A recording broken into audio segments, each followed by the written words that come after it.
Hello കൂട്ടുകാരെ, 2015 പുറത്തിറങ്ങിയിട്ടുള്ള ഒരു കിഡിലൻ അപ്പോക്കാലിപ്റ്റിക് സയൻസ് ഫിക്ഷൻ സിനിമയാണ് നമ്മൾ ഇന്ന് എക്സ്പ്ലെയിൻ ചെയ്യാനായിട്ട് പോകുന്നത്. സിനിമയുടെ പേര് സി ഫോർ സക്കറിയ. ആദ്യമായിട്ടാണ് കൂട്ടുകാർ ഈ ഒരു ചാനൽ കാണുന്നതെങ്കിൽ ഇപ്പം തന്നെ ഒന്ന് സബ്സ്ക്രൈബ് ചെയ്ത് വെച്ചേക്കുക. ഒട്ടും വൈകാതെ നമുക്ക് നേരെ കഥയിലോട്ട് കിടക്കാം. സിനിമയുടെ തുടക്കത്തിൽ തന്നെ അനാഥയായിട്ടുള്ള നമ്മുടെ ആനെയാണ് കാണിക്കുന്നത്.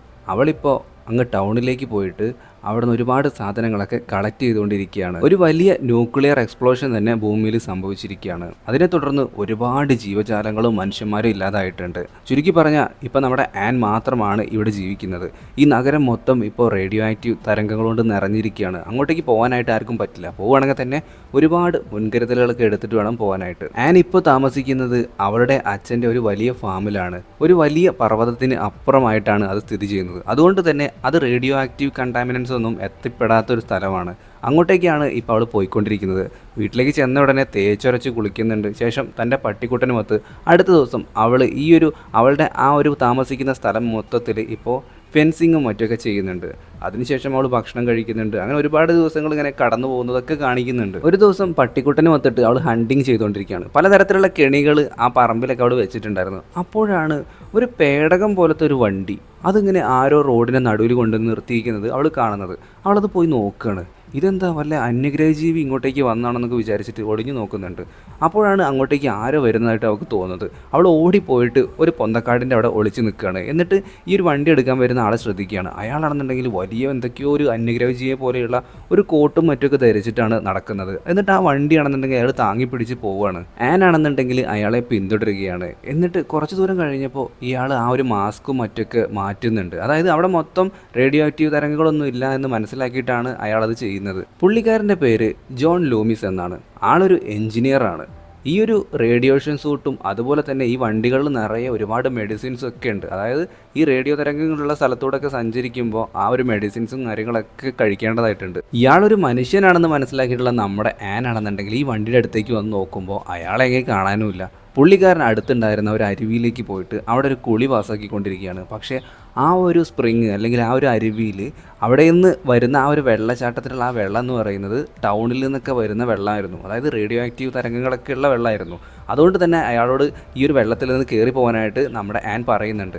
അയാൾ അവിടെ നിന്ന് ഓടി കയറുമ്പോഴത്തേക്കും ഛർദ്ദിക്കാനായിട്ട് തുടങ്ങുകയാണ്. അതായത് ഈ ഒരു റേഡിയോ ആക്റ്റീവ് സ്പ്രിങ്ങിൽ ഇറങ്ങിയോണ്ട് തന്നെ അയാൾക്ക് ഇപ്പോൾ റേഡിയേഷൻ പോയിസണിങ് ഒക്കെ വന്നിരിക്കുകയാണ്. ജോൺ പറഞ്ഞതനുസരിച്ച് ആ ഒരു സിറിഞ്ചും മറ്റൊക്കെ ഉപയോഗിച്ചിട്ട് ആൻ ആ മെഡിസിനൊക്കെ നമ്മുടെ ജോണിന് നൽകുന്നുണ്ട്. എന്നിട്ട് അയാളെ വീട്ടിലേക്ക് കൊണ്ടുപോവുകയാണ്. വീട്ടിലേക്ക് കയറ്റുന്നതിന് മുമ്പായിട്ട് തന്നെ പുള്ളിക്കാരനെ മൊത്തത്തിൽ ഒരച്ച് കുളിപ്പിക്കുകയാണ്. കാരണം ഒരു തരത്തിലുള്ള ഇൻഫെക്ഷനും കാര്യങ്ങളൊന്നും ഇനി വരാണ്ടിരിക്കാനായിട്ടാണ് പുള്ളിക്കാരി അങ്ങനെ ചെയ്യുന്നത്. ജോൺ ആണെന്നുണ്ടെങ്കിൽ അനങ്ങാൻ പോലും പറ്റാത്ത അവസ്ഥയിലേക്കാണ് മാറിക്കൊണ്ടിരിക്കുന്നത്. അതായത് അത്രയധികം പവർ ഉണ്ടായിരുന്നു അതിലുള്ള ആ ഒരു വെള്ളത്തിന്. ജോണിന്റെ ആ ഒരു വണ്ടി പിന്നീട് നമ്മുടെ ആൻ പോയിട്ട് എടുക്കുന്നുണ്ട്. ശേഷം അതും വീട്ടിലേക്ക് എത്തിക്കുന്നുണ്ട്. ജോൺ ആണെന്നുണ്ടെങ്കിൽ പനിച്ചിട്ട് പിച്ചും പേയും ഒക്കെ പറഞ്ഞുകൊണ്ടിരിക്കുകയാണ്. ഒരു കൊച്ചു കുട്ടിയെ എങ്ങനെയാണ് ഒരു അമ്മ നോക്കുക, അതുപോലെയാണ് ഇപ്പൊ ആൻ നമ്മുടെ ജോണിനെ നോക്കിക്കൊണ്ടിരിക്കുന്നത്. അതിലൊരു മടുപ്പും അവൾ പ്രകടിപ്പിക്കുന്നേ ഇല്ല. ജോണിന് സത്യം പറഞ്ഞാൽ ഇപ്പോൾ ഒരു കോമ എന്നുള്ള ഒരു സ്റ്റേജാണ്. അവനൊരു ബോധവുമില്ല. രാത്രി അവൻ ഉറങ്ങാൻ പറ്റാണ്ട് കട്ടിലിൽ അവൻ കാലിട്ട് അടിച്ചുകൊണ്ടിരിക്കുമ്പോൾ നമ്മുടെ ആൻ ആണെന്നുണ്ടെങ്കിൽ അവൻ്റെ അടുത്ത് പോയിട്ട് കിടക്കുന്നുണ്ട്. എന്നിട്ട് അവനെ സമാധാനിപ്പിക്കുകയാണ്. അതിരാവിലെ എഴുന്നേറ്റ് നോക്കിയ ആൻ ആണെന്നുണ്ടെങ്കിൽ ഞെട്ടിപ്പോവാണ്. ജോൺ വിളിച്ചിട്ട് എഴുന്നേക്കുന്നേ ഇല്ല. അവളാകെ പേടിച്ച് വിറച്ചിട്ട് ആ ഒരു മെഡിസിൻസ് ഇവൻ പറഞ്ഞിട്ടുണ്ടായിരുന്ന ആ മെഡിസിൻസൊക്കെ അവനിൽ ഇൻജെക്റ്റ് ചെയ്യുന്നുണ്ട്. അപ്പോൾ കുറച്ച് നേരം കഴിഞ്ഞപ്പോൾ അവന് പൾസും കാര്യങ്ങളൊക്കെ വരുന്നതായിട്ട് അവൾ ശ്രദ്ധിക്കുന്നുണ്ട്. ശേഷം അവൾ പിയാനോയും മറ്റൊക്കെ വായിക്കുന്നുണ്ട്. അവിടെ അടുത്തായിട്ടൊരു പള്ളി ഉണ്ടായിരുന്നു. അവിടെ പോയിട്ട് പ്രാർത്ഥിക്കുന്നുണ്ട് നമ്മുടെ ജോണിന് വേണ്ടിയിട്ട്. ദിവസങ്ങൾ അങ്ങനെ പോയിക്കൊണ്ടേയിരുന്നു. ജോണിൻ്റെ എല്ലാ കാര്യങ്ങളും നോക്കുന്നത് ഇപ്പം നമ്മുടെ ആനാണ്. അതിലൊരു മടുപ്പും അവൾ കാണിക്കുന്നില്ല. പകരം ജോണിൻ്റെ അടുത്ത് ഒരു ഇഷ്ടം അവൾക്ക് എപ്പോഴും ഉണ്ടായിരുന്നു. ജോണിൻ്റെ ഹെൽത്ത് കുറച്ചും കൂടി ഒന്ന് ഓക്കെ ആയപ്പോൾ അവനിപ്പോൾ മട്ടുപ്പാവിൽ വന്നിരിക്കുമ്പോൾ ഇവർ രണ്ടുപേരും സംസാരിക്കുന്നുണ്ട്. അപ്പോൾ നമ്മുടെ ആൻ പറയുന്നുണ്ട് അവൾക്കൊരു അനിയനുണ്ടായിരുന്നെന്നും മറ്റുള്ള സർവൈവേഴ്സിനെ തേടിയിട്ട് അവൻ പുറത്തോട്ട്, അതായത് ഈ ഒരു വാലിയിൽ നിന്ന് പുറത്തേക്ക് പോയതിന് ശേഷം പിന്നീട് അവനെ ഞാൻ കണ്ടിട്ടില്ല. അവനിപ്പോൾ ഏകദേശം ഒരു 15 വയസ്സായി കാണുന്നൊക്കെ പറയുന്നുണ്ട്.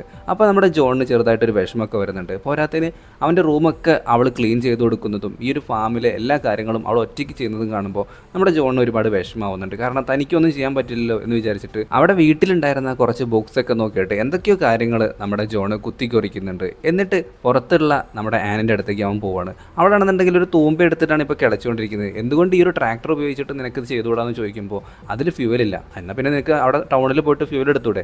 ഫ്യൂവൽ വർക്ക് ആവണമെന്നുണ്ടെങ്കിൽ ഇലക്ട്രിസിറ്റി ഇല്ല, എന്ത് ചെയ്യാൻ പറ്റുക? അതിനൊരു മാർഗ്ഗമുണ്ട്, നീ മാനുവലായിട്ട് ഇത് ചെയ്താൽ മതി പറഞ്ഞിട്ട് ഇവൾ അങ്ങോട്ടേക്ക് പറഞ്ഞു വിടുകയാണ്. അതായത് ഈ പമ്പിലുള്ള ആ ഒരു മെഷീനും മറ്റൊക്കെ പ്രവർത്തിക്കണമെന്നുണ്ടെങ്കിൽ എന്തായാലും കറണ്ട് വേണമല്ലോ. പകരം അത് മാനുവലായിട്ട് ചെയ്തിട്ടുണ്ടെങ്കിൽ ഫ്യൂൽ എടുക്കാമെന്നുള്ള എല്ലാ കാര്യങ്ങളും നമ്മുടെ ആനിന് ജോൺ പറഞ്ഞു കൊടുക്കുന്നുണ്ട്. അങ്ങനെ അത് സക്സസ് ആയി. പിന്നീട് ഇവർ ഒരുമിച്ച് ഡിന്നർ കഴിക്കുന്നു, ഒരുപാട് കാര്യങ്ങൾ സംസാരിക്കുന്നു. ഇനിയുള്ള അവരെങ്ങനെയാണ് ജീവിക്കേണ്ടതെന്നുള്ള കാര്യങ്ങളൊക്കെ അവർ ചർച്ച ചെയ്തുകൊണ്ടിരിക്കുന്നുണ്ട്. ഇതിൻ്റെ ഇടയിൽ നമ്മുടെ ആൻ ആണെന്നുണ്ടെങ്കിൽ കുറച്ചും കൂടി റിലീജിയസ് ആയിട്ടുള്ള ഒരു ഗേളായിരുന്നു. അവൾ കഴിക്കുന്നതിന് മുമ്പായിട്ട് പ്രാർത്ഥനയിലും മറ്റുമൊക്കെ മുഴുകുന്നുണ്ട്. നമ്മുടെ ജോൺ ആണെന്നുണ്ടെങ്കിൽ അതൊന്നും തന്നെ ചെയ്യുന്നില്ല. ജോണിൻ്റെ പനിയാണെന്നുണ്ടെങ്കിൽ പൂർണ്ണമായിട്ട് മാറിയിട്ടുണ്ടായിരുന്നില്ല. അവൻ രാത്രിയിൽ വേദന കൊണ്ട് പൊളയുന്നതൊക്കെ നമ്മുടെ ആന് പുറത്ത് ആ റൂമിൻ്റെ പുറത്ത് നിന്നിട്ട് കേൾക്കുന്നുണ്ടായിരുന്നു. അങ്ങനെ അടുത്ത ദിവസം ഇവർ ചുമ്മാ ഒന്ന് കറങ്ങാനായിട്ട് അടുത്തുള്ള അവരുടെ ഈ ഫാമിൽ ഒരുപാട് ഏക്കറുകളോളം സ്ഥലങ്ങളുണ്ട്. അവിടെ ഉണ്ടായിരുന്ന ഒരു തടാകത്തിൽ ഇപ്പോൾ ചുമ്മാ ഇരിക്കുകയാണ്. അവിടെ നിന്ന് മീനൊക്കെ പിടിച്ചിട്ട് അതൊക്കെ കഴിച്ചുകൊണ്ടിരിക്കുമ്പോഴാണ് ഇവിടുന്ന് എങ്ങനെയെങ്കിലും ഇലക്ട്രിസിറ്റിയും കാര്യങ്ങളൊക്കെ നമുക്ക് ഉണ്ടാക്കിയെടുക്കാം എന്ന് നമ്മുടെ ജോൺ ഇവർക്ക് ഉറപ്പ് കൊടുക്കുന്നുണ്ട്. അതിന് ജനറേറ്ററും മറ്റുമൊക്കെ വേണ്ടേ? ഇവിടെയുള്ള ജനറേറ്റർ ആണെന്നുണ്ടെങ്കിൽ കേട് വന്നിരിക്കുകയാണെന്ന് ഞാൻ പറയുന്നുണ്ട്.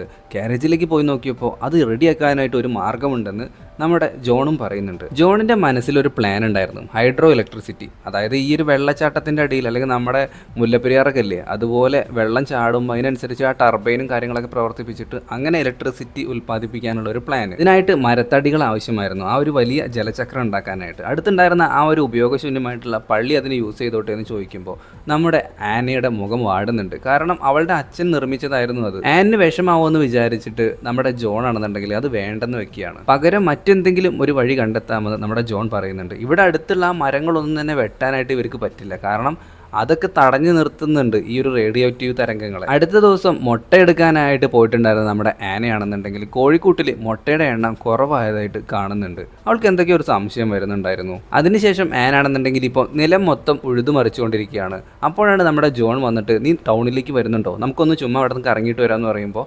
ഇവളാണെന്നുണ്ടെങ്കിൽ എന്തത് ഞാൻ ഈ പണി തീർത്തിട്ട് വരാം എന്ന് പറഞ്ഞിട്ട് വാശി പിടിച്ച് അവിടെ തന്നെ ഇരിക്കുകയാണ്. നമ്മുടെ ജോൺ ആണെന്നുണ്ടെങ്കിൽ ഒറ്റയ്ക്ക് ആ ഒരു ടൗണിലേക്ക് പോകുന്നുണ്ട്. ഒരുപാട് നേരം കഴിഞ്ഞിട്ടും ജോൺ എത്താത്തതിനെ തുടർന്ന് ആൻ ഇപ്പോൾ ടൗണിലേക്ക് എത്തിയിരിക്കുകയാണ് അവനെ തെരഞ്ഞിട്ട്.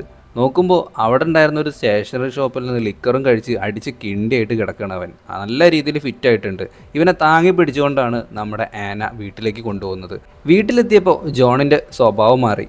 അതായത് തന്നെ ഒരു ചെറിയ കുട്ടിയെ പോലെ ഒന്നും നീ നോക്കേണ്ട ആവശ്യമല്ല, എനിക്ക് എൻ്റെ കാര്യം നോക്കാനായിട്ട് നല്ല രീതിയിൽ അറിയാം എന്നൊക്കെ പറഞ്ഞുകൊണ്ട് ആനയെ അവൻ കടന്നു പിടിക്കുകയും അതുപോലെ തന്നെ ഉപദ്രവിക്കാനായിട്ടൊക്കെ നോക്കുന്നുണ്ട്.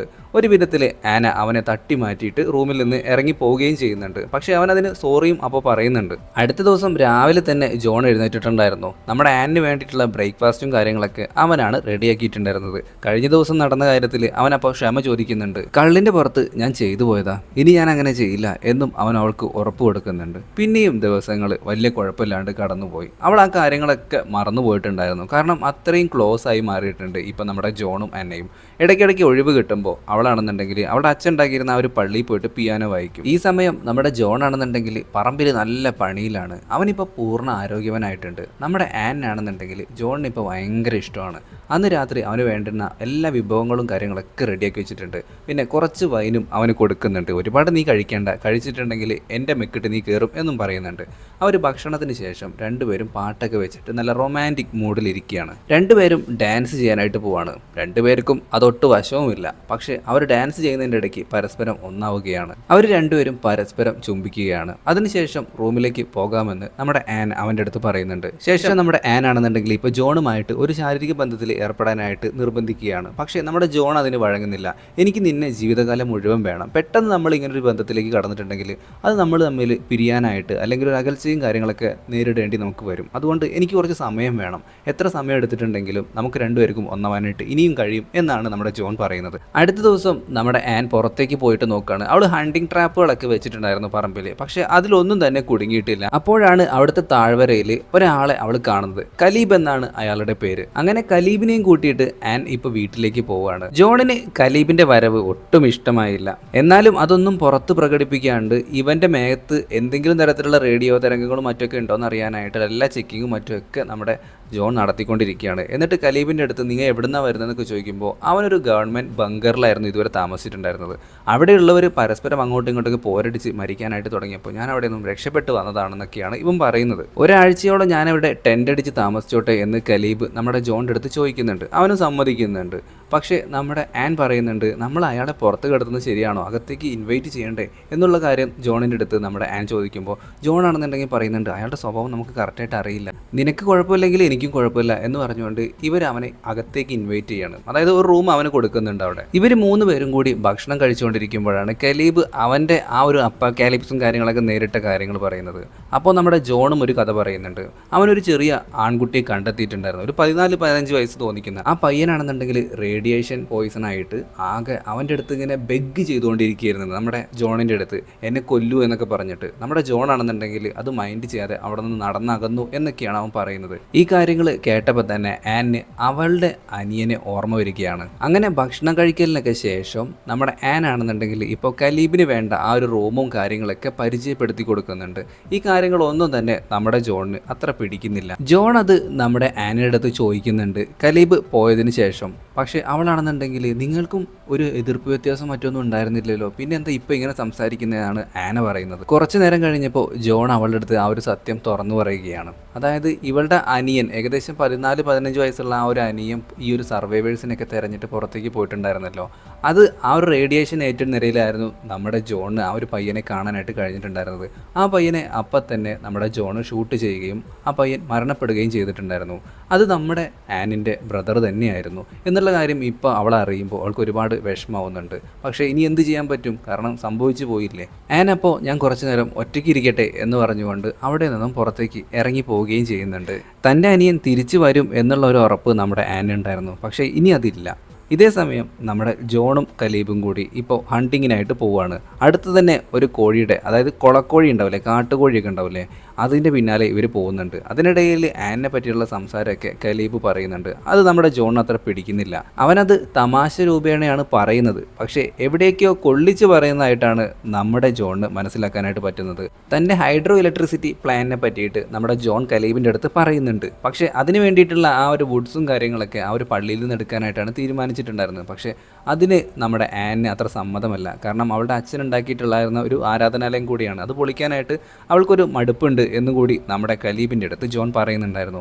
അന്ന് രാത്രി ഇവർ 3 പേരും കൂടി ഭക്ഷണം കഴിച്ചുകൊണ്ടിരിക്കുമ്പോൾ കലീബ് വീണ്ടും തമാശ രൂപേണ ആ ഒരു പള്ളി പൊളിച്ചിട്ട് എന്താ ഇങ്ങനെ ഒരു സംഭവം ഉണ്ടാക്കിയിട്ടുണ്ടെങ്കിൽ എന്താ പ്രശ്നം വരാൻ പോകുന്നതെന്നൊക്കെ പറഞ്ഞിട്ട് വെറുതെ ചുമ്മാ അന്നയെ ചൊറിയുകയാണ്. അന്ന ഒടുവിൽ അതിന് സമ്മതിക്കുകയും ചെയ്യുന്നുണ്ട്. മനസ്സില്ലാ മനസ്സോടെയാണെന്നുണ്ടെങ്കിൽ ജോണും അത് പൊളിക്കാനായിട്ട് ആ ഒരു പള്ളി പൊളിച്ചിട്ട് അത് വീണ്ടും ഒരു റീബിൽഡിങ് കൂടിയാണല്ലോ, അതായത് വെറുതെ വേസ്റ്റാക്കി കളയുക അല്ലെങ്കിൽ നശിപ്പിച്ച് കളയുകയല്ലല്ലോ ചെയ്യുന്നത്. അങ്ങനെ ഇവർ 3 പേരും കൂടി ചേർന്നിട്ട് ആ ഒരു പള്ളിയിലെ പല ഭാഗങ്ങൾ മുറിച്ച് മാറ്റിയതിന് ശേഷം ആ ഒരു വലിയ ജലചക്രവും കാര്യങ്ങളൊക്കെ ഉള്ള ആ ഒരു പണികളൊക്കെ തുടങ്ങാനായിട്ട് ആരംഭിക്കുകയാണ്. പോസ്റ്റിൽ നിന്നും പഴയ വയറുകളും മറ്റൊക്കെ ഇവർ ശേഖരിക്കുന്നുണ്ട്. എന്നിട്ട് അത് പുതിയ ആ ഒരു സിസ്റ്റം കാര്യങ്ങളൊക്കെ ഉണ്ടാക്കാനായിട്ട്, അതായത് ഈ ഒരു ജലചക്രം ഉപയോഗിച്ചുണ്ടാക്കുന്ന ആ ഒരു വൈദ്യുതി ഇവരുടെ വീട്ടുകളിലേക്ക് എത്തിക്കാനായിട്ടുള്ള ആ എല്ലാ സംവിധാനങ്ങളും ഒരുക്കുന്നുണ്ട്. അതിനിടയ്ക്ക് കലീബാണെന്നുണ്ടെങ്കിൽ ആനയെ ചെറുതായിട്ടൊന്ന് വളയ്ക്കാനൊക്കെ നോക്കുന്നുണ്ട്. പരമാവധി ജോണിനെ പറ്റിയിട്ടുള്ള കുറ്റങ്ങളൊക്കെ അവൾക്ക് പറഞ്ഞു കൊടുക്കുന്നുണ്ട്. ജോൺ ഒരു ഈശ്വരവിശ്വാസി അല്ലേ, പക്ഷേ ഞാനാണ് കേട്ടോ എന്നൊക്കെ പറഞ്ഞിട്ട് ആനയെ വീഴ്ത്താനായിട്ട് ഒരുപാട് കാര്യങ്ങൾ അവൻ പറയുന്നുണ്ട്. ഇതേ സമയം നമ്മുടെ പാവൻ ജോൺ ആണെന്നുണ്ടെങ്കിൽ ആ ഒരു വലിയ ജലചക്രം ഉണ്ടാക്കാനുള്ള എല്ലാ കാര്യങ്ങളും തയ്യാറാക്കിക്കൊണ്ടിരിക്കുകയാണ്. ഇവർ 2 പേരും ഒരുമിച്ച് നടന്നു വരുന്നത് കണ്ടിട്ട് നമ്മുടെ ജോൺ ആണെങ്കിൽ ഒരുപാട് വിഷമാവുന്നുണ്ട്. പക്ഷെ അവൻ അതൊന്നും പുറത്ത് കാണിക്കുന്നില്ല. ആനിനെ ഒറ്റയ്ക്ക് കിട്ടിയപ്പോൾ നമ്മുടെ ജോൺ ഉള്ള കാര്യം തുറന്നു പറഞ്ഞു. നീയും കലീബും തമ്മിലുള്ള ആ ഒരു ബന്ധത്തിന് എനിക്ക് യാതൊരുവിധ എതിർപ്പുമില്ല. നിങ്ങൾ ചെറുപ്പമാണ്, ഒരുപാട് എക്സ്പ്ലോർ ചെയ്യേണ്ടതായിട്ടുണ്ട്. അതിൽ എനിക്ക് വയസ്സായി എനിക്കൊന്നും തന്നെ ചെയ്യാനില്ല, എനിക്ക് യാതൊരു എതിർപ്പുമില്ല എന്ന് അവൻ ഇങ്ങനെ പറഞ്ഞുകൊണ്ടേയിരിക്കുകയാണ്. പക്ഷേ ആനയ്ക്കാണെന്നുണ്ടെങ്കിൽ നമ്മുടെ ജോണിനെ തന്നെയാണ് ഇഷ്ടം. നിങ്ങൾ എന്തൊക്കെയാണ് പറയുന്നത് മനുഷ്യ എന്ന് പറഞ്ഞിട്ട് അവൾ അവിടെ നിന്നും ഇറങ്ങിപ്പോവാണ്. അങ്ങനെ പിന്നെയും ദിവസങ്ങൾ ഇങ്ങനെ പോയിക്കൊണ്ടേയിരുന്നു. ആ ഒരു വലിയ ടർബൈനും മറ്റുമൊക്കെ ഉണ്ടാക്കാനുള്ള പണികളൊക്കെ ഇപ്പോൾ ഏകദേശം പൂർത്തിയായിക്കൊണ്ടിരിക്കുകയാണ്. അതിനുശേഷം ആൻസൺ എന്ന് പറയുന്ന ഒരു സ്ഥലത്തേക്കാണ് ഇപ്പോൾ ഈ ഒരു കലീബ് എന്ന് പറയുന്ന ആൾ പോകാനായിട്ട് നിൽക്കുന്നത്. ഈ പണി പൂർത്തിയായ ഉടനെ തന്നെ അയാൾ പോകുമെന്നും പറയുന്നുണ്ട്. അങ്ങനെ അന്ന് തന്നെ ഇവർ ഈ വലിയ ടർബൈനും കാര്യങ്ങളൊക്കെ ആ ഒരു വലിയ വെള്ളച്ചാട്ടത്തിൻ്റെ താഴേക്ക് എത്തിക്കുന്നുണ്ട്. അതെല്ലാം നല്ല ഭംഗിയായി പൂർത്തിയായതോട് കൂടിയിട്ട് ഇപ്പോൾ വൈകിട്ട് ഇവർ 3 പേരും കൂടി ഡിന്നർ കഴിച്ചുകൊണ്ടിരിക്കുകയാണ്. വലിയ ആഘോഷങ്ങളും മറ്റൊക്കെ തുടങ്ങാനായിട്ട് പോവാണ്. വൈനൊക്കെ കഴിച്ചിട്ട് എല്ലാവരും ഡാൻസ് ചെയ്തുകൊണ്ടിരിക്കുകയാണ്. പക്ഷേ നമ്മുടെ കലീബും അതുപോലെ തന്നെ ആനയും ഒപ്പം ഒരുമിച്ച് ഡാൻസ് ചെയ്യുന്നത് കണ്ടിട്ട് നമ്മുടെ ജോൺ ആണെന്നുണ്ടെങ്കിൽ ഇപ്പോൾ മാറി നിൽക്കുന്നുണ്ട്. ശേഷം ഇവർ 3 പേരും കൂടി ചേർന്ന് തടാകത്തിലേക്ക് പോവാണ്. അടിച്ച് കിണ്ടിയായിട്ടുണ്ട് 3 പേരും. ആന ആണെന്നുണ്ടെങ്കിൽ ഇപ്പോൾ നമ്മുടെ കലീബിൻ്റെ അടുത്ത് നല്ല രീതിയിലുള്ള അട്രാക്ഷനും മറ്റൊക്കെ തോന്നുന്നുണ്ട്. ഇത് നമ്മുടെ ജോണിന് മനസ്സിലാവുന്നുണ്ട്. അവന് ഇവിടെ നിന്ന് ഈ ഒരു തടാകത്തിൽ നിന്ന് ഇവർ 3 പേരും ഇറങ്ങി പോകുമ്പോൾ തന്നെ ആനയെ മാറ്റി നിർത്തിയിട്ട് ഒരു കാര്യം പറയുന്നുണ്ട്. എടി എനിക്ക് നിന്നെ ഇപ്പോൾ ഭയങ്കര ഇഷ്ടമാണ്, ഐ ലവ് യു എന്നൊക്കെ പറയുന്നുണ്ട്. ശേഷം ഇവർ വേഗം വീട്ടിലേക്ക് പോകുന്നുണ്ട്. അങ്ങനെ ഇവർ ബെഡ്റൂമിൽ എത്തുമ്പോൾ തന്നെ ജോൺ ഒരുപാട് മദ്യപിച്ചത് കൊണ്ട് തന്നെ ബോധം കെട്ട് ഉറങ്ങുകയാണ്. ജോണിനെ ഉണർത്താനായിട്ട് നമ്മുടെ ആൻ പരമാവധി ശ്രമിക്കുന്നുണ്ട്. പക്ഷേ അവനാണെന്നുണ്ടെങ്കിൽ കിടന്നുറങ്ങുകയാണ്. പെട്ടെന്ന് തന്നെ നമ്മുടെ ആന അടുക്കളയിലേക്ക് പോകുമ്പോൾ കലീബിൻ്റെ റൂമിൻ്റെ ആ ഒരു ഡോറിൻ്റെ ഫ്രണ്ടിലായിട്ട് അവൾ നിൽക്കുന്നുണ്ട്. പെട്ടെന്ന് തന്നെ അവൻ ഡോർ തുറക്കുന്നുണ്ട്. പിന്നീട് ഇവർ തമ്മിൽ ശാരീരിക ബന്ധത്തിൽ ഏർപ്പെടുകയും ചെയ്യുകയാണ്. രാവിലെ എഴുന്നേറ്റ് വന്ന ജോൺ അപ്പം തന്നെ ആൻ്റെ അടുത്ത് ചോദിക്കുന്നുണ്ട്, കലീബ് എഴുന്നേറ്റില്ലേ എന്ന്. അതായത് ഇവർ തമ്മിലുള്ള ആ ഒരു ബന്ധം നമ്മുടെ ജോണിന് മനസ്സിലായിട്ടുണ്ട്. ഭക്ഷണം കഴിക്കാനായിട്ട് ടേബിളിനടുത്തേക്ക് വരുന്ന കലീബാണെന്നുണ്ടെങ്കിൽ ഇപ്പോൾ ആൻ്റെ മുടിയിഴകളിലൊക്കെ തടവിയിട്ട് അവളോട് സുഖമല്ലേ എന്നൊക്കെ ചോദിച്ചിട്ടാണ് ഇരിക്കുന്നത്. ഇത് നമ്മുടെ ജോണിനാണെന്നുണ്ടെങ്കിൽ സഹിക്കാൻ പറ്റുന്നതിലും അപ്പുറമായിരുന്നു. ഭക്ഷണമൊക്കെ കഴിച്ചതിന് ശേഷം ഇവർ ആ ഒരു ടർബൈൻ്റെ അവസാനവട്ട പരിപാടികളിലേക്ക് കടന്നിരിക്കുകയാണ്. അതിനിടയ്ക്ക് കലീബ് നമ്മുടെ ജോണിന് ചുമ്മാ ചൊറിയുന്നുണ്ട്. നിങ്ങൾക്ക് നല്ല അസൂയൊക്കെ ഉണ്ടല്ലേ ഞാൻ അവളെ സ്വന്തമാക്കിയതിൽ. എനിക്കൊരു അസൂയമില്ല, നിങ്ങൾ തമ്മിൽ ഒന്നിക്കുന്നതിൽ എനിക്ക് സന്തോഷമേ ഉള്ളൂ എന്നാണ് ജോൺ പറയുന്നത്. അങ്ങനെ ഇവർ ഈ ഒരു ടർബൈൻ്റെ ബാക്കിയുള്ള പാർട്സൊക്കെ എടുത്തിട്ട് ആ ഒരു വെള്ളച്ചാട്ടത്തിൻ്റെ അടുത്തേക്ക് പോവാണ്. എന്നിട്ട് ഇപ്പോൾ ഒരു റോപ്പിൽ കെട്ടി വലിച്ചിട്ട്, അതായത് നമ്മുടെ ആ റോപ്പ് പിടിച്ചിരിക്കുന്നത് ജോണാണ്. ആ റോപ്പിലൂടെ ഇറങ്ങിക്കൊണ്ടിരിക്കുന്നത്, ആ ഒരു കുന്നിൻ്റെ മുകളിലേക്ക് കയറുന്നതും ഇറങ്ങുന്നതൊക്കെ നമ്മുടെ കലീബാണെന്നുണ്ടെങ്കിൽ ഈ പാറയിൽ വഴുതിയിട്ട് താഴേക്ക് പോകാനായിട്ട് നിൽക്കുമ്പോഴേക്കും പെട്ടെന്ന് തന്നെ ജോൺ പിടിച്ചവനെ വലിച്ച് കയറ്റുന്നതും കാണിക്കുന്നുണ്ട്. കുറച്ചു നേരം ജോണും കലീബും മുഖത്തോട് മുഖം നോക്കുന്നുണ്ട്. അതിനുശേഷം നമ്മുടെ ജോൺ നേരെ വീട്ടിലേക്ക് ഒറ്റയ്ക്കാണ് പോകുന്നത്. ഇതേ സമയം ജോണിനെ ചതിച്ചതോർത്തിട്ട് നമ്മുടെ ആൻ ഇപ്പോൾ വിഷമിച്ചിട്ട് ടേബിളിൽ ഇങ്ങനെ തല ചായ്ച്ച് കിടക്കുകയാണ്. അപ്പോഴേക്കും ജോൺ വീട്ടിലേക്ക് എത്തിയിട്ടുണ്ടായിരുന്നു. എവിടെ കലീബ് എവിടെയെന്ന് അപ്പോൾ നമ്മുടെ ആൻ ചോദിക്കുന്നുണ്ട്. അവൻ ആൻസണിലേക്ക് പോയി എന്നാണ് നമ്മുടെ ജോൺ പറയുന്നത്. പക്ഷേ അത് വിശ്വസിക്കാനായിട്ട് നമ്മുടെ ആനയ്ക്ക് സാധിച്ചില്ല. അവൾ ഓടിപ്പോയിട്ട് ആ ഒരു വലിയ കുന്നിൻ്റെ മുകളിൽ നിന്നൊക്കെ താഴേക്കൊക്കെ നോക്കുന്നുണ്ട്. ആരെയും തന്നെ കാണാനില്ല. കുറച്ച് നേരത്തിന് ശേഷം നമ്മുടെ ആൻ വീട്ടിലേക്ക് തിരിച്ചു പോവുകയും ചെയ്യുന്നുണ്ട്. ജോൺ നേരെ ആ ഒരു വെള്ളച്ചാട്ടത്തിലേക്കാണ് വീണ്ടും പോകുന്നത്. എന്നിട്ട് അവിടുത്തെ ജനറേറ്ററും മറ്റുമൊക്കെ ഇപ്പോൾ പ്രവർത്തിപ്പിക്കുന്നുണ്ട്. ശേഷം വീട്ടിലേക്കുള്ള ആ ഒരു ഫ്യൂസും മറ്റുമൊക്കെ കറക്റ്റായിട്ട് കണക്ട് ചെയ്യുന്നുണ്ട്. ഇപ്പോൾ അവർക്ക് ഇലക്ട്രിസിറ്റിയും ലഭ്യമായിട്ടുണ്ട്. നമ്മുടെ ആനയാണെന്നുണ്ടെങ്കിൽ ഇപ്പോൾ ആകെ വിഷമിച്ചിരിക്കുകയാണ്. അവൾ ഫ്രിഡ്ജ് തുറന്നു നോക്കുമ്പോൾ ഞെട്ടിപ്പോകുന്നുണ്ട്. കാരണം ഒരുപാട് കാലത്തിന് ശേഷം ആ ഒരു വീട്ടിലെ ലൈറ്റും ഫ്രിഡ്ജും കാര്യങ്ങളൊക്കെ ഇപ്പോൾ വർക്ക് ചെയ്യുന്നുണ്ട്. അവൾക്ക് കുറച്ചൊക്കെ സന്തോഷമാവുന്നുണ്ട്. പള്ളിയിൽ കിടന്നിരുന്ന ആ ഒരു പിയാനോ ഗ്യാരേജിലേക്ക് നമ്മുടെ ജോൺ മാറ്റിയിട്ടുണ്ടായിരുന്നു.